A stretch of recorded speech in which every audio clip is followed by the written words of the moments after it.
లూకాసు వార్త 23వ అధ్యాయం 34వ వచనము.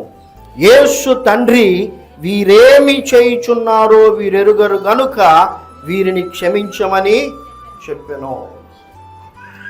యేసు ప్రభువుల వారు ఈ మాటను పలుకుతూ ఉన్నప్పుడు శిలువ మీద వ్రేలాడుతూ ఉన్నారు.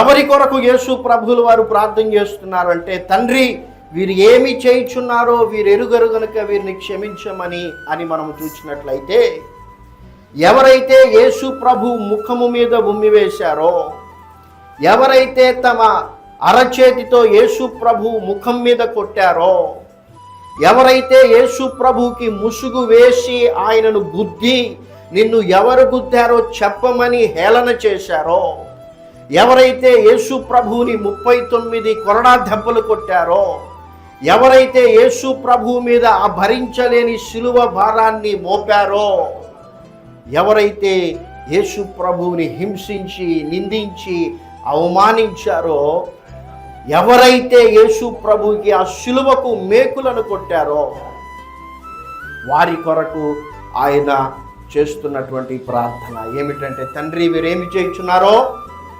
వీరెరుగరు గనక వీరిని క్షమించుము. సో మొదటి ఆత్మీయ పాఠం మనము ఏమి నేర్చుకోవాలంటే, యేసు ప్రభువు అందరినీ ప్రేమిస్తూ ఉన్నాడు. హల్లెలూయా.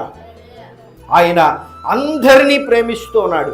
ఆయన శిష్యులను మాత్రమే కాదు, ఆయన్ను వెంబడించినటువంటి వారినే కాదు, ఆయనను శిలువకు వేసి కొట్టినటువంటి వారిని సహితము యేసు ప్రభువుల వారు ప్రేమిస్తూ ఉన్నారు.